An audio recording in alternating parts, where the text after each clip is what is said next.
कड़क धूप में ये अच्छे से सूख जाए। माँ बहुत जोरों की भूख लगी, जल्दी से खाना दे दो ना, हमने तो स्कूल का काम भी खत्म कर लिया। अरे बच्चों, मैं तो काम के चक्कर में खाना बनाना ही भूल गई। तुम बस मुझे आधा घंटा दो, मैं जल्दी से खाना बना देती हूँ। उर्वशी हाथ मुंह धोती है और अब घर में जाकर खाना बनाने लगती है। खाना बनाने के लिए उर्वशी के पास एक छोटा सा गैस सिलेंडर और एक गैस वाला चूल्हा था। एक मुंह वाला चूल्हा होने की वजह से उर्वशी को आए दिन खाना बनाने में काफी समय लगता था। एक तो ये गर्मी ने इतना परेशान करके रख दिया, ऊपर से अभी तक सब्जी भी नहीं बनी है। अभी तो रोटी भी बनानी है। बच्चे कितने भूखे हैं। काश मेरे घर पर 2-3 मुंह वाला गैस चूल्हा होता तो एक साथ ही तीनों चीज आराम से बना लेती। अरे उर्वशी बहू, क्या हो गया? खुद से क्या बातें कर रही है? माँ जी, मैं खुद से बातें नहीं कर रही हूँ, बस अपनी जिंदगी को कोस रही हूँ। भगवान ने जिंदगी में कुछ भी तो अच्छा नहीं दिया, ना ढंग का घर है, ना जरूरत का कोई सामान। बहू, लोग तो इस जिंदगी को जीने के लिए तरस जाते हैं। कम से कम भगवान का शुक्र अदा कर कि सर छुपाने के लिए छत, अच्छा खाने के लिए खाना और सोने के लिए जमीन है। चल अब जल्दी से खाना लगा दे, बहुत जोरों की भूख लगी है। उर्वशी का पति अनुराग एक छोटी सी फैक्ट्री में काम करता था, तो वहीं उर्वशी मिट्टी के बर्तन वगैरह बनाकर बेचती थी। दोनों ही पति पत्नी जितना कमाते थे वो सब घर खर्चों में ही निकल जाता था। आज तक उर्वशी सहूलियत का एक सामान तक नहीं ला पाई थी। ऐसे ही कई दिन गुजर जाते हैं। उर्वशी के दोनों बच्चे जमीन पर बैठकर पढ़ाई कर रहे होते हैं कि तभी बाहर से एक कन खजूरा रेंगता हुआ अंदर आ जाता है और उर्वशी की बेटी के पैर पर चढ़ जाता है। जल्दी आओ माँ, कीड़ा मुझे काट लेगा। हे भगवान, ये कान खजूरा कहाँ से आ गया? पिंकी बेटा, हिलना मत वरना ये काट लेगा। उर्वशी एक कपड़े की मदद से कन खजूरा को अपनी बेटी के पैर से हटा देती है। वहीं पिंकी डरते हुए अपनी माँ के गले लगकर रोने लगती है। बेटा, ऐसे रोते नहीं। देखा, वो कान खजूरा मैंने हटा दिया, अब वो कभी तुम्हारे पास नहीं आएगा। हे भगवान, अगर ये कान खजूरा मेरी बच्ची को काट लेता तो क्या होता? अब क्या करूं? मैं आए दिन कोई ना कोई कीड़ा घर के अंदर घुस आता है। घर में एक बेड तक नहीं है जहां मेरे दोनों बच्चे बैठकर पढ़ सके।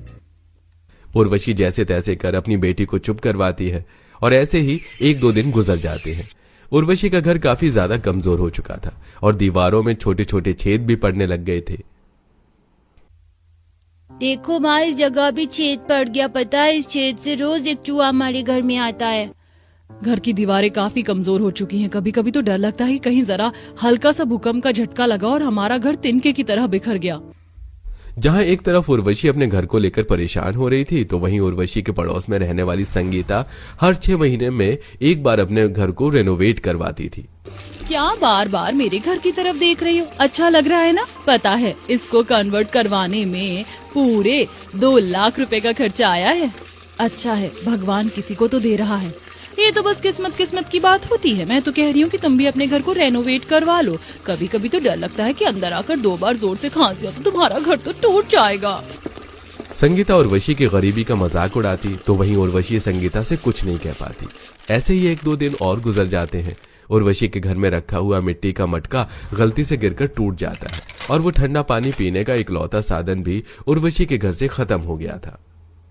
माँ जी, अब क्या करें? हम ठंडा पानी कैसे पिएंगे? इतनी गर्मी में तो गर्म पानी भी नहीं पिया जाएगा।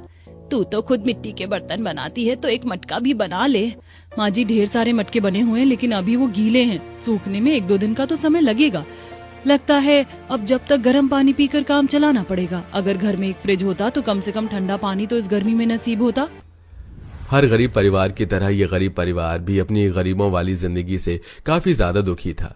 ऐसे ही 1-2 दिन गुजर जाते हैं।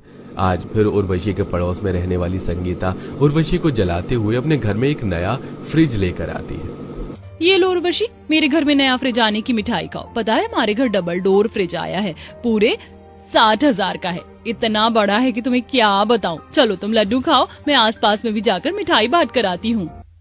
संगीता की सारी बातें उर्वशी के जख्मों पर सिर्फ नमक छिड़कने का काम करती थी, तो वहीं संगीता के बच्चे भी कुछ कम नहीं थे। देखो, ये आइसक्रीम मेरे मम्मी ने घर में जमाई है, वो भी हमारे नए फ्रिज में। पता है, मेरी हाइट 2 इंच बढ़ गई है ना, इसीलिए मेरे पापा एक नया बेड बनवाने वाले हैं। ऐसे ही कुछ दिन गुजर जाते हैं। संगीता की बेटी जिया आंगन में बैठे हुए एक बड़े से मिट्टी के बने डॉल हाउस से खेल रही थी। ये डॉल हाउस कितना अच्छा है ना, मामा जी ने कितना अच्छा डॉल हाउस भिजवाया है मेरे लिए। पता है मेरी सारी फ्रेंड्स भी बिल्कुल ऐसा ही डॉल हाउस लाने की बात कर रही थी। बेटा ये डॉल हाउस किसी शॉप पर नहीं मिलता, पता है तुम्हारे मामा ने इसे स्पेशल कहकर बनवाया है। ये मिट्टी का घर, इसमें रखी छोटी मोटी चीज जैसे fridge, dining table, cooler, bed, gas के सब कुछ मिट्टी का बना है। सुंदर है ना? चलो अब इसे लेकर घर के अंदर आ जाओ, कहीं किसी की नजर लग गई तो। संगीता ये सब उर्वशी को जलाने के लिए बोलती है। उर्वशी और उसकी सास आंगन में खड़े हुए बस संगीता और उसकी बेटी के बने मिट्टी के डॉल हाउस को ही देखे जा रहे थे कि तभी उर्वशी को एक ख्याल आता है। माँ जी मैंने सोच लिया है, अब हाथों में तो पैसे नहीं है जो अपना जरूरत को पूरा कर सके, तो अब जरूरत को पूरा करने के लिए तो जुगाड़ करना पड़ेगा। बहुत बना लिया मिट्टी से बर्तन मैंने, अब मैं मिट्टी का एक घर और अपनी जरूरत का हर सामान बनाऊंगी, जैसे फ्रिज, बेड, सब कुछ। मिट्टी का घर तो सुना है और देखा भी है, लेकिन बेड और फ्रिज कैसे बनाएगी तू? लगता है ये संगीता की बातें तेरे दिमाग में घुस गई हैं। छोड़ इसकी बातों को। नहीं माँ जी, आखिरकार कब तक हम ऐसे घुट घुट कर जिंदगी जिएंगे? अब जब पैसे नहीं है तो कम से कम हम जुगाड़ तो कर ही सकते हैं। उर्वशी अब जिन मिट्टी से बर्तन बनाती थी उसी मिट्टी से अब अपने घर को अंदर और बाहर से अच्छे से लीपने लगती है, जिसे देख संगीता। क्या बात है उर्वशी, घर रेनोवेट करवाने के पैसे नहीं थे तो तुम अपने घर को ही मिट्टी से लीपने लग गई। ना जाने ये गरीबी तुम लोगों से क्या क्या करवाती है। अब उर्वशी संगीता की किसी भी बात पर ध्यान नहीं देती और जल्दी पूरे घर को अंदर बाहर से अच्छे से लीप देती है। 2 से 3 दिन में वो घर अब अच्छे से सूख जाता है। मिट्टी की लिपाई की वजह से घर के अंदर काफी ज्यादा ठंडक होने लगती है। बहू तूने तो सच कहा था, ये मिट्टी का घर तो काफी बढ़िया निकला। कितनी ज्यादा ठंडक हो रही है इसके अंदर। माँ जी अब आप बस देखती जाइए मैं और इस मिट्टी से क्या क्या जुगाड़ करती हूँ। घर बनाने के बाद अब उर्वशी अपने दोनों बच्चों के सोने के लिए एक मिट्टी का बेड भी बनाती है। माँ ये मिट्टी का बेड तो काफी अच्छा है और मुलायम भी है। अब तो यहाँ हम आराम से बैठकर पढ़ाई भी कर सकते हैं और सो भी सकते हैं। यहाँ तो कोई कीड़े मकोड़े भी नहीं आएंगे ना माँ। अपने बच्चों के लिए मिट्टी का बेड बनाने के बाद उर्वशी यहीं नहीं रुकती। उर्वशी अब पानी पीने के सामान और पानी को ठंडा रखने के लिए एक मिट्टी का छोटा फ्रिज भी बनाती है। घर और बेड तो बिना बिजली के होते हैं, लेकिन ये फ्रिज बिना बिजली के कैसे चलेगा? मेरे तो कुछ समझ नहीं आ रहा, तू ये क्या कर रही है? अरे माँ जी, जैसे हम शाम को सोने से पहले अपनी मिट्टी के घर को बाहर से गीला कर देते हैं तो घर के अंदर ठंडक कितनी ज्यादा बढ़ जाती है। कभी कभी तो चादर ओढ़नी पड़ती है। ठीक उसी तरह इस मिट्टी के फ्रिज को बनाने के बाद हम इसे हर रोज अंदर से बाहर से गीला करेंगे तो इसके अंदर ठंडक अपने आप भर जाएगी और खाना और पानी भी ठंडा ही रहेगा। उर्वशी का मिट्टी का फ्रिज का जुगाड़ भी अब चल पड़ता है और अब अगले दिन उर्वशी अपने घर के लिए 4 मुंह वाला मिट्टी का चूल्हा बनाने लगती है। चूल्हे के सूखते ही उर्वशी सावधानी से सिलेंडर का पाइप उस मिट्टी के चूल्हे में लगा देती है, साथ ही सिलेंडर के ऊपर मिट्टी से लिपाई कर देती है। और अब उस 4 मुंह वाले चूल्हे पर एक साथ उर्वशी 2 से 3 तरह की चीजें बनाती है।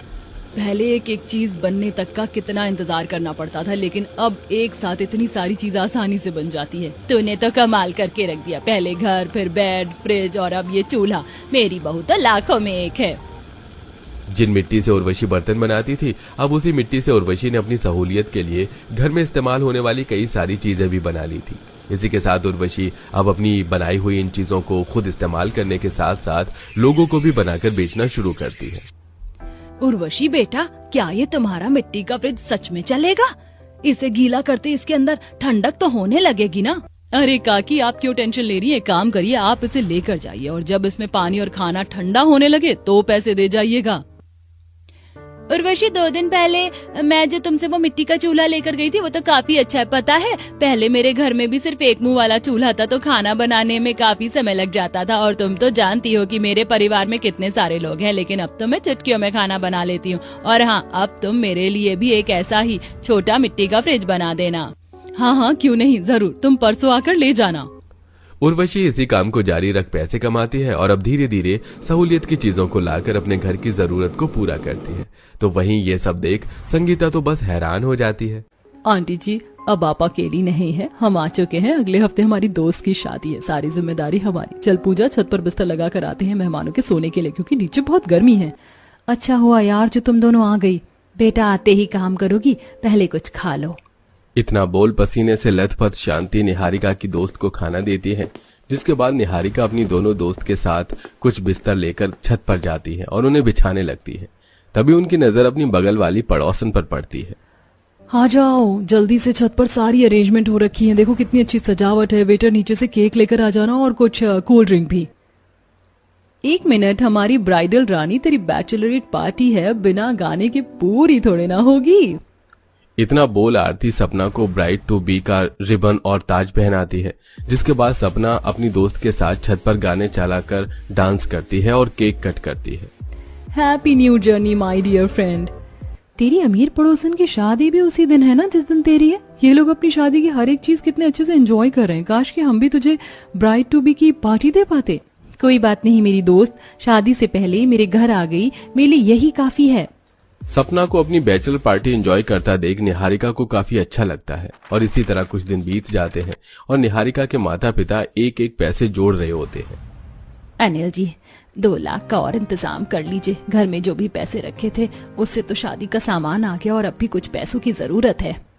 मैंने भैया से बात करी है, कल राजस्थान जा रहा हूँ, उनके मालिक से कुछ पैसे ब्याज पर उधार लेने।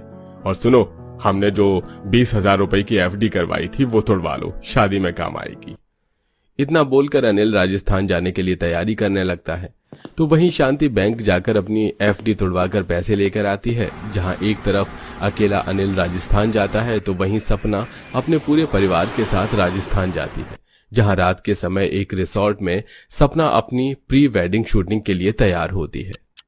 सच में भैया, ये रिसोर्ट बहुत अच्छा है। घर पर ये स्विमिंग पूल मेरी बेटी का सपना था कि वो स्विमिंग पूल के पास अपना प्री वेडिंग शूटिंग करवाए। भैया मैं तो कह रहा था कि अपनी बिटिया की शादी भी राजस्थान में करवाते, बिल्कुल रॉयल तरीके से। अब बेटी को बुला लो, स्विमिंग पूल से लेकर रिसोर्ट के हर एक कोने गार्डन में हम बिटिया की शूटिंग करवाएंगे। कुछ देर में सपना और उसका फियोंसे तैयार होकर बाहर आते हैं और स्विमिंग पूल के पास खड़े होकर अलग अलग पोज में फोटो लेते हैं। अंकल, मुझे अपने मंगेतर के साथ पूल के अंदर की भी कुछ फोटोज चाहिए।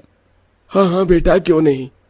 इतना बोलकर सपना अपने फियोंसे के साथ स्विमिंग पूल के अंदर खड़ी होकर कुछ फोटो लेती है और तभी वहां अनिल आता है। अनिल को देख विनोद बड़ा हैरान होता है और उससे कहता है, अरे भैया, तुम यहाँ बिटिया की शादी इसी रिसोर्ट में करने का सोचा है क्या? अरे नहीं नहीं भैया, हम गरीब की कहाँ इतनी औकात। मैं तो यहाँ रिसोर्ट के मालिक से मिलने आया हूँ। वो भैया के मालिक हैं, उनसे कुछ बात करनी थी बस। अरे आओ अनिल भाई, तुम्हारे भाई ने मुझे बताया तुम्हारे बारे में, अभी तुम्हें पैसे देता हूँ, आखिर बिटिया की शादी है। इस तरह अनिल रिसोर्ट के मालिक से पैसे लेकर वहां से चला जाता है और घर आकर सारी बात अपनी बीवी को बताता है। शांति, कुछ लोग इतने अमीर हैं कि प्री वेडिंग शूटिंग के लिए इतने पैसे खर्च कर रहे हैं जितनी उन्होंने अपनी बेटी की प्री वेडिंग शूट के लिए पैसे खर्च करे हैं, उसके आधे पैसे भी हमने अपनी बेटी की शादी में खर्च नहीं करे। आप ज्यादा मत सोचिए, हम उनकी बराबरी नहीं कर सकते। अच्छा सुनिए ना, कल हल्दी की रस्म है, घर में सिर्फ एक पंखा है, घर आए मेहमान भी गर्मी से परेशान हो रहे हैं। मैंने बात करी है टेंट वालों से, वो हमें 2 पंखा और दे देंगे। जहां एक तरफ अनिल बेचारा कभी किसी से तो कभी किसी से कर्ज मांग कर लाता है और कम से कम पैसों में शादी की तैयारी कर रहा होता है, तो वहीं अमीर सपना के घर में किसी भी चीज की कमी नहीं होती। मैंने आपको कहा था हल्दी मेहंदी संगीत किसी छोटे मोटे धर्मशाला में रख लीजिए, पर आपको तो घर में ही रखना है। आप घर में रखा है तो बाहर के लिए कुछ कूलर मंगवा लेना और कुर्सी भी और टेंट भी लगवा दीजिए ताकि किसी को धूप ना लगे। भले ही शाम को फंक्शन है पर मेहमान तो बाहर भी बैठेंगे ना। अरे भाग्यवान, क्यों चिंता करती हो, सारी तैयारियां हो चुकी हैं। और सुनो, हमारे बगल वाली की बेटी की भी शादी है, उनसे भी पूछ लो अगर उन्हें हमारी कुछ मदद चाहिए हो तो। इतना बोलकर विनोद वहां से चला जाता है, जिसके बाद आशा कुछ गद्दे लेकर शांति के घर जाती है। शांति बहन, आज तो तुम्हारी बेटी की भी हल्दी है, तुम कहाँ हल्दी कर रही हो? तुम्हारे घर में कितनी गर्मी लग रही है। तुमने अगर हमें पहले बताया होता तो 2 कूलर हम तुम्हारे इधर भी लगवा देते कि रात में मेहमानों के सोने के लिए काम आएंगे। धन्यवाद आशा बहन, एक मदद और कर देती। आपके तो 2-4 घर खाली पड़े हैं, अपने मेहमानों के साथ मेरे भी कुछ मेहमान एडजस्ट कर देती। हमारे घर में सिर्फ एक ही पंखा और गर्मी ज्यादा है। अनिल जी गए हैं पंखे वाले से बात करने, पर शाम तक ही कुछ हो पाएगा। हाँ शांति, क्यों नहीं भेज देना अपने मेहमानों को हमारे पीछे वाले घर में सोने के लिए। इतना बोलकर आशा वहां से चली जाती है और रात को दोनों के ही घर में फंक्शन होते हैं। जहां एक छोटे से गार्डन एरिया में आशा अपनी बेटी की हल्दी की रस्में कर रही होती है, तो वहीं घर की छत पर नॉर्मली ड्रेस में लोग आकर निहारिका को हल्दी लगाते। कितनी गर्मी हो रही है, बेकार गर्मी में शादी रखी, अब जल्दी से हल्दी लगाकर हम भी अपने घर जाएं। शांति बहन, छत पर भी 2 पंखे लगवा लेती, हल्दी तो पसीने से ही गीली हो गई। जहां साधारण तरीके से निहारिका की हल्दी हो रही थी, तो वहीं पार्क में अच्छी डेकोरेशन, डीजे, नाच गाने और येलो कपड़े की थीम के साथ सपना की हल्दी होती है। हमारी सपना के सपने सच हो गए, दुल्हन बनने वाली है ये तो। बुआ जी, मेरे सपने तो तब सच होंगे जब आप मेरी हल्दी पर ठुमके लगाएंगी। इस तरह सपना घर आए मेहमानों के साथ अपनी हल्दी पर नाच गाना करती है। देखते ही देखते अगले दिन मेहंदी का दिन आता है और उस दिन बेचारी निहारिका अपने घर में ही गर्मी से परेशान होकर अपनी दोस्त से मेहंदी लगवाती है। तू चिंता मत कर, तेरी मेहंदी हम इतनी अच्छी लगाएंगे कि उसके सामने मेहंदी आर्टिस्ट की मेहंदी फीकी पड़ जाएगी। यार, मेरा तो सारा प्लान खराब हो गया। मैंने सोचा था कि हम मेहंदी पर मेहंदी कलर के कपड़े पहनेंगे और मेहंदी एंजॉय करेंगे। इस तरह निहारिका की दोनों दोस्त उसकी मेहंदी लगाती है, तो वही मेहंदी आर्टिस्ट आकर सपना के हाथों में मेहंदी लगाती है और मेहंदी लगने के बाद सपना अपनी दोस्त और माँ के साथ डांस करती है।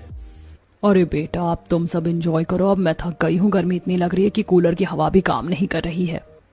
इतना बोलकर आशा वहां से चली जाती है और सपना के घर में सारी रात फंक्शन चलता है। देखते ही देखते संगीत का दिन आ जाता है और उस दिन भी बाहर से आकर लोग डीजे बजाते हैं और ढोल नगाड़ों पर डांस करते हैं। तो वहीं निहारिका के घर में कुछ औरतें जाकर ढोल बजाकर उस पर नाच करती हैं। शांति बहन, थोड़ा सा ठुमका लगा लो, तुम्हारी बेटी की शादी है। कुछ औरतों के कहने पर शांति अपनी बेटी के साथ डांस करती है और देखते ही देखते शादी का दिन आ जाता है, जहां एक तरफ बड़े से बैंक्वेट में सपना की शादी होती है और खाने के लिए आइटम्स होते हैं, तो वहीं गली में भयंकर गर्मी में और कम खाने के आइटम के साथ निहारिका की शादी होती है। और शादी के अगले दिन कड़कड़ाती धूप में बेचारी निहारिका की विदाई होती है। तब घर के बाहर खड़ी होकर अपने माता पिता को गले लगाकर वो रोती है। माँ, तुम्हारी बहुत याद आएगी। बेटा, रोना बंद कर दो, ऐसे इतनी गर्मी है और तुम कब से धूप में ही खड़ी होकर रो रही हो, ऐसे तुम्हारी तबीयत खराब हो जाएगी। बहन, तुम भी अपनी बेटी के साथ छांव में बैठ जाओ जब तक तांगा नहीं आ जाता। जहां एक तरफ घर के बाहर धूप में खड़ी होकर निहारिका अपने परिवार से गले लगाकर रो रही होती है, तो वहीं अमीर सपना बैंक्वेट से गाड़ी में घर आती है और क्योंकि घर के बाहर टेंट और कूलर लगा होता है, इसलिए उसे धूप और गर्मी के एहसास भी नहीं होता और हंसती हुई सपना अपनी गाड़ी की तरफ बढ़ती है। माँ पापा, अपना ख्याल रखना। मेरे जाने के बाद लड़ाई मत करना। 2 दिन बाद मैं आप लोगों से मिलने के लिए आऊंगी। हाँ बेटा, तू भी अपना ख्याल रखना। ले, तेरी मर्सिडीज भी आ ही गई। मैं पीछे की गाड़ी में तेरे 6 बैग रख रहा हूँ, 1 बैग तेरी ही गाड़ी में रखा है। आराम से जाना। दामाद जी, मेरी बेटी का ख्याल रखना। इस तरह आशा अपनी बेटी को विदा करती है और विनोद खुद अपनी बेटी को मर्सिडीज में बिठाता है और कुछ ही देर में सपना एक शानदार गाड़ी में बैठकर अपने ससुराल के लिए निकल जाती है। तो वहीं कुछ ही देर में तांगा आता है। निहारिका बेटा, तांगा आ गया है, तू तांगे में बैठ जा, तुझे धूप नहीं लगेगी और मैं पीछे तेरे दोनों बैग रख देता हूँ। इतना बोलकर अनिल हाथ पकड़कर अपनी बेटी को टांगे पर बिठाता है और उसके दोनों बैग उसी तांगे पर रख देता है। कुछ ही देर में निहारिका का भी तांगा चल पड़ता है और इस तरह एक ही मोहल्ले में अमीर बेटी गरीब बेटी की एक साथ विदाई होती है।